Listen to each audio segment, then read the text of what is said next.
حضرت میں مفتی طارق مسعود صاحب کی ایک ان کا شارٹ تھا، ان کا ایک ویڈیو کلپ تھا جس میں وہ فرما رہے تھے کہ ایک شخص نے ان سے سوال عرض کیا تھا کیا چیس کھیلنا جائز ہے. انہوں نے فرمایا کہ چیس کھیلنا شریعت میں حرام ہے. انہوں نے اس کی وجہ بھی انہوں نے بیان فرمائی کی کیونکہ چیس کھیلنے سے آپ کا بہت ٹائم مرتا ہے اور اس میں آپ کا ذہن بہت اس میں پریشان ہوگا اور آپ کا ذہن تھک جائے گا اور آپ پھر اپنے دماغ کو مفید کاموں میں استعمال نہیں کر سکتے، اس لیے چیس کھیلنا حرام ہے. حضرت میرے من میں ایک وسوسہ اس سے پیدا ہوا کہ حضرت ہم لوگ جو اسٹوڈنٹس ہیں جو کالجز میں اسکولس میں ہوتے ہیں تو حضرت ہم ماڈرن ایجوکیشن جو حاصل کرتے ہیں اس میں بھی حضرت اگر کوئی اسٹوڈنٹ میڈیکل کی پڑھائی کر رہا ہے حضرت یا پھر کوئی UPSC کی پڑھائی کر رہا ہے اس میں بھی اس کو ہر دن 10 سے 12 گھنٹے پڑھنا ہی پڑتا ہے. اس سے بھی اس کا برین اس کا مائنڈ میموری اس کا ہوتے ہیں بہت زیادہ، وہ تھکتے ہیں، بہت ٹائرڈنیس ہوتی ہے، اس سے بھی بہت اس کا دماغ خرچ ہوتا ہے اس میں.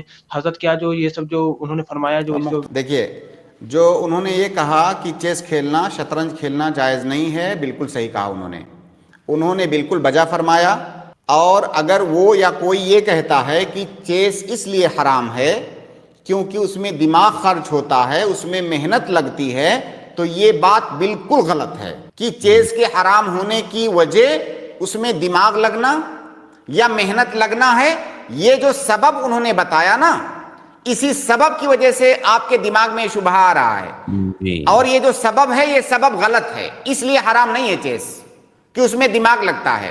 کیونکہ جب آپ یہ سبب بتا دیں گے اس کا مطلب دنیا میں ہر وہ کام جس میں دماغ لگے وہ حرام ہو جائے گا، جیسے کہ آپ کے دماغ میں آیا ابھی.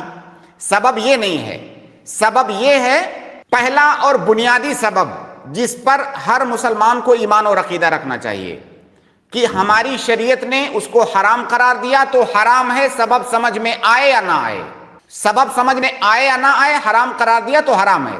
اس کی حکمت بہت سارے علماء نے یہ بتائی ہے کہ شطرنج عام طور سے جب لوگوں نے کھیلنا شروع کیا، جب کھیلتے تھے عام طور سے شطرنج کے ذریعہ سے لوگ جوا کھیلتے تھے، تو جوا کا ایک بہت بڑا ذریعہ تھا، تو جوا کھیلنا تو حرام ہے تو شطرنج حرام ہوا.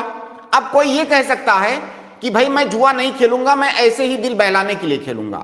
تو ہماری شریعت ان چیزوں کو بھی حرام قرار دیتی ہے جو چیزیں ذریعہ بن سکتی ہیں حرام کا. وہ حرام چیز جس کو جوئے میں استعمال کیا جاتا تھا، اگر اس کو بغیر کوئی جوئے کے بھی کھیل رہا ہے تو حرام ہے کیونکہ وہ ذریعہ بن سکتی ہے. یہ بہرحال یہ ایسی علت ہے جو مستنبط علت ہے، منصوص علت نہیں ہے. یہ اس کا کوئی انکار بھی کر سکتا ہے، کوئی آدمی آ کر کے اپوز بھی کر سکتا ہے اس کو، بھائی آپ یہ جو کہہ رہے ہیں میں نہیں مانتا، اس کو ایسا کرنے کا حق ہے. لیکن یہ سبب کہ شریعت نے اس کو حرام قرار دیا ہے تو حرام ہے، بنیادی سبب یہ ہے.